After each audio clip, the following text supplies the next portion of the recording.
你好，我是阿力。那么在今天的视频里面，你将会看到第一，AMC 院线的 CEO 宣布将会考虑使用狗狗币支付。那么第二部分呢，Robinhood 宣布钱包功能即将推出。那么第三呢，链上数据给出了一个重要的抄底逃顶指标，那么应该是迄今为止链上大数据所提供的最准确的抄底逃顶的指标，没有之一。好，我是阿力。如果你是第一次打开我的视频，我的频道是专注于投资和赚钱。目前呢，对这个美股和加密货币都进行了相应的分析，希望大家能够点击订阅。我们首先来看一下这个 AMC 院线的 CEO Adam Aron， 他今天发了一条关于支持狗狗币支付的推文他说在14万个的投票中，有77%的人表示支持狗狗币支付来购买 AMC 的电影票。那么 Adam Aron 我们之前给大家介绍过是一个非常懂得收买屌丝人心的 CEO。那么 AMC 的股票在今年的表现也是异军突起，频频的对空头进行狙击。那么这里面除了这个 Wall Street Bets 对赌华尔街的支持之外呢，也离不开 Adam Aron 在推特以及社区的鼓动。那么在今年8月9日的时候AMC 宣布今年年底的时候将会支持比特币支付购买电影票。那么后来的这个所公布出来的名单里面有比特币、以太坊、莱特币以及比特币现金，那么并没有发现狗狗币的身影那么很多 AMC 的支持者同时也是狗狗币的支持者。那么从今天的投票的情况就能看得出来，那么为什么 Adam Aron 以及 AMC 的高层管理者们不是在第一时间将狗狗币放进这个名单呢？非得搞出来一个投票，那么搞出来这么大的，然后再扭扭捏捏的宣布我们经过慎重的考虑决定支持狗狗币的支付。那么大家可以思考一下然后在评论区写出你的想法。那么 AMC 这个消息呢，也是得到了狗狗币教父Elon Musk 的大力支持那么 Elon Musk 今天转发并评论了这个事情大家看截图。那么他说狗狗币支付费用的下降是很重要的，那么这让狗狗币用来购买像电影票这样的事情变得切实可行。那么大家看推文里面这个狗狗币的创始人 Billy Marks 他同时还提到了 Robinhood 即将开通钱包转账的功能那么这也是我们今天所要讨论的第二个话题那么在今天早上的时候我的 Robinhood 的软件就给我发来通知，说即将推出钱包转账的功能那么这个事情我们之前是预告过的，因为他之前的有一个这个 CEO 美女的 CEO， 他也说这个我们正在研究这个钱包的功能我当时说的是等这个钱包功能推出来之后，将会是另外一番景象那么同时我当时还提醒了做美股的朋友要密切关注这件事情所以在今天我第一时间看到这个消息我就在油管的社区发了帖子。那么同时呢，我在5天前提醒油管的会员朋友关注 Hood 的这个股票，大家看一下这个截图那么接下来我们就分析一下为什么 Robinhood 推出钱包功能，那么今天狗狗币和 Hood 的股票就双双大涨了呢？那么首先呢，Hood 的第二季度财报显示那么第二季度加密货币交易收入是 2.33 亿美元，占交易总收入的一半，那么是去年同期的46倍以上。那么这其中呢 2.33 亿 62% 的加密货币的这个交易收入是来自于狗狗币那么数据呢是不会撒谎的， Robinhood 几乎呢就是指着狗狗币活着的，所以狗狗币大涨Hood 股票就会大涨。那么为什么狗狗币今天会涨呢？那么我们之前讲这个 Coinbase 上线狗狗币的时候讲过很多老观众应该还记得因为很多人之前有各种各样的原因比如他们参与莱特币挖矿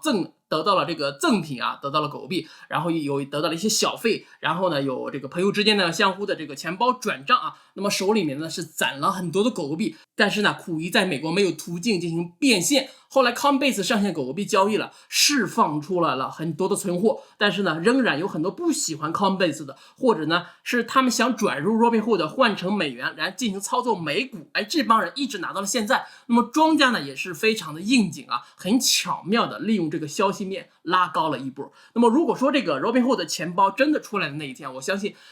到时候会有一波散户的抛售到时候我们再看看庄家会如何利用散户的抛售进行操盘的吧，到时候我们再出节目来进行分析。好，那么我们现在来讲一下本期节目最重要的一个部分那么也是截止到目前为止根据大数据所推算出来的最准确的逃顶抄底的秘籍没有之一。那么我们要全面理解一个指标，一定要知道它的原理，那么知其然也要知其所以然。那么先引入这个概念比特币 Small Cap 模型，我们看一下这个 ThermoCap 的模型是一个什么样的东西啊？那么这是一个比特币的基本估值模型啊，代表了迄今为止的总的安全的卖出啊，这个总的安全的卖出就是英文的一个直译啊。那么我乍一看也是非常的不明白到底是怎么回事啊。那么我们接着往下看，此模型的计算公式呢是支付给矿工的所有已挖出来的区块奖励的累计总和，以美元进行计价。那么这么说大家就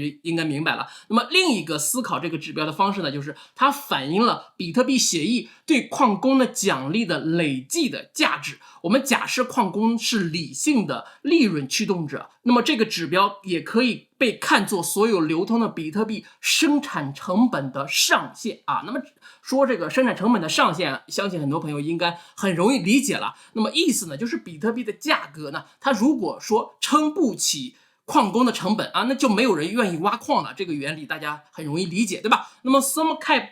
这个指标啊，目前是303亿美元，而比特币的总市值呢是9000亿美元。那么如果我们将 ThermoCap 视为比特币生产最大的这个总的成本，那么比特币目前的交易价格比生产成本高出了29.7倍啊。那么精确一点说啊，就是这个矿工终身总投入的成本有2870%的溢价。那么这个指标呢，跟逃顶抄底又有什么关系呢？那么大家看这个图片啊，一定要注意看这个图片中啊，有几个平行的线，分别是这个 ThermoCap 的这个数值的1倍、2倍、32倍和64倍啊。非常有意思的是啊，每轮周期都是上一轮熊市结束时的最佳货币溢价基础上有所增加。2011年熊市的底部是1倍的这个 ThermoCap啊，大家看2015年的熊市啊是2倍的ThermoCap， 我们看这个底部啊，那么2018年到19年和2020年3月份啊是6倍的 ThermoCap。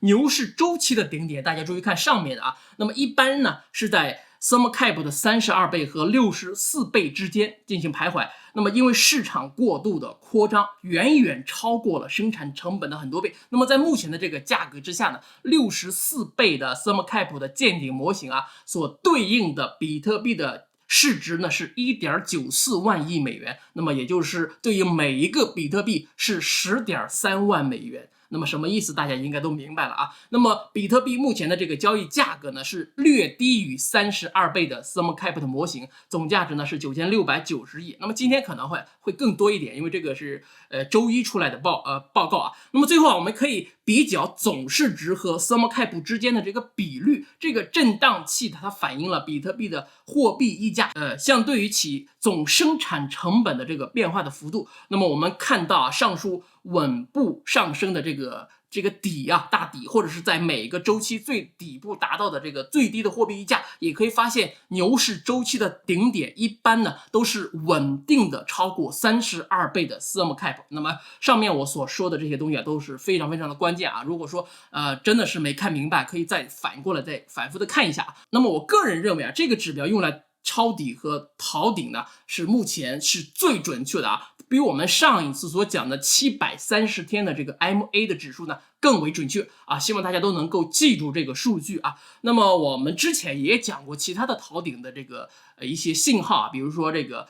灰度比特币基金的它的溢价等等的啊，如果大家还记得的话，可以在评论区进行留言。好，那么以上就是本期节目所有的内容了啊，如果你感觉到对你有所帮助啊，一定要记得转发、点赞啊、评论。让我们下期节目再见，让我们能够每天进步一点点，共同进步，一起发财 ，peace。